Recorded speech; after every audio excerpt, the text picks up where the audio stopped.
Mesdames et messieurs, la crème du sarcasme cinéphile, bienvenue au spectacle. Accrochez-vous à vos slips, car aujourd'hui, on va se noyer dans un océan de spéculation. Superman et le Batman de Matt Reeves vont-ils enfin partager un petit café crème dans l'univers cinématographique de DC? Ou, soyons modernes, un simple zoom? Parce que, soyons honnêtes, qui a encore besoin d'interactions humaines? On dirait bien que, comme un élève qui passe de justesse grâce à une moyenne trafiquée, cette connexion pourrait n'être qu'un plan B. Un peu comme votre liste de bonnes résolutions du Nouvel An. Si on n'arrive pas à faire The Batman 2, on le jette dans le DCU en feignant que ça a toujours fait partie du plan. On va en parler. Et bien sûr, on disséquera un Easter egg qui pourrait, en réalité, ne strictement rien signifier. Maintenant, soyons sérieux 2 secondes. Bon, peut-être une seule. Le DCU a plus de reboots que Windows 95 n'avait de plantage, non? Et ces 2 dernières années, la question qui brûle toutes les lèvres est: Robert Pattinson est juste un Batman ou il est LE Batman? On a eu la confirmation de la Sainte Trinité elle-même, James Gunn, Peter Safran et Matt Reeves, que des réunions top secrètes ont eu lieu. Sûrement dans un bunker anti-apocalypse zombie où ils ont décidé de maintenir les choses séparées. Mais on ne sait jamais, hein? L'espoir fait vivre, et le fanboy en rute aussi. The Batman 2 est plus instable qu'une leçon de physique sur le paradoxe du chat de Schrödinger. Il existe? Il n'existe pas? Dieu seul le sait. Et encore. Pendant ce temps, le DCU essaie de lancer son propre Batman. Brave and the Bold. Ça sonne comme une série de la BBC, je sais. Attendez-vous à des dialogues pointus et à un budget costume digne d'un téléfilm Arte. Mais passons aux choses sérieuses, c'est-à-dire... Quoi? Bingo! La spéculation à 2 balles.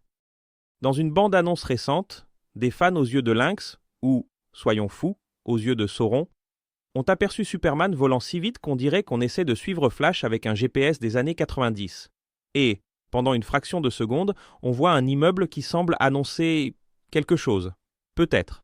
Le journal parle d'inondations qui causent d'eau des souffrances, parce que, dans la fiction, la souffrance est livrée avec un certificat d'authenticité. Maintenant, vous vous dites peut-être « Oh, des inondations à Métropolis, c'est un message subliminal sur Batman ?» Peut-être, ou peut-être que c'est juste une métaphore des fans qui se noient dans leur théorie. Mais, si on parle de couleurs, comment ignorer le fait que l'orange dominant dans la bande-annonce rappelle cette palette chromatique typique de Batman, une ambiance Gotham post-apocalyptique, un jour d'août tout à fait normal. Et en parlant de couleurs, quelle nostalgie de l'époque où le noir et blanc était si emblématique que n'importe quelle autre couleur était considérée comme une innovation technologique révolutionnaire, hein? Bref, tout y est. Les ombres, le mystère et... en gros, tout ce qu'on ne peut pas voir. Maintenant, imaginez un peu que, dans un coin perdu de Gotham, il y ait une inondation aussi vaste que les trous béants dans le scénario du DCU. Est-ce que ça pourrait être un lien direct vers Batman? Qui sait? Et bien sûr, on sait tous que James Gunn est le maître de la canonisation flexible. Du genre, si des événements similaires peuvent se produire dans plusieurs univers, alors ne vivons-nous pas tous dans la même boucle temporelle complètement délirante du Docteur Who? Coïncidence ou pas, seul l'avenir nous le dira. Ou, plus probablement, le prochain reboot nous donnera un indice. Mais certains fans sont déjà prêts à considérer ça comme une confirmation. Pour moi, c'est comme affirmer que Han Solo a tiré le premier en se basant sur les ombres sur le mur. Mais bon, qui suis-je pour juger la passion des nerds? En fait, je suis là pour ça, mais chut! Alors, si The Batman 2 a été catapulté dans le DCU, on ne devrait pas, je sais pas moi, recevoir une note de bas de page officielle du genre « Surprise !» On a fait ça pour calmer la pression et faire taire les rumeurs sur Matt Reeves. Et si vous croyez ça, je peux vous vendre la Tour Eiffel. Enfin, merci d'avoir assisté à ce torrent de sarcasme et d'humour geek. N'oubliez pas de liker, de vous abonner et de commenter sur le fait que Voldemort serait un stratège fantastique dans l'univers des Avengers. S'il réussissait à ne pas être désintégré dans le processus, bien sûr.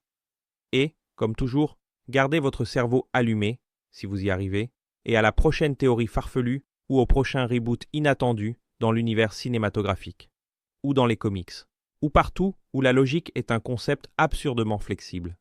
Que la logique de la physique quantique soit avec vous, soit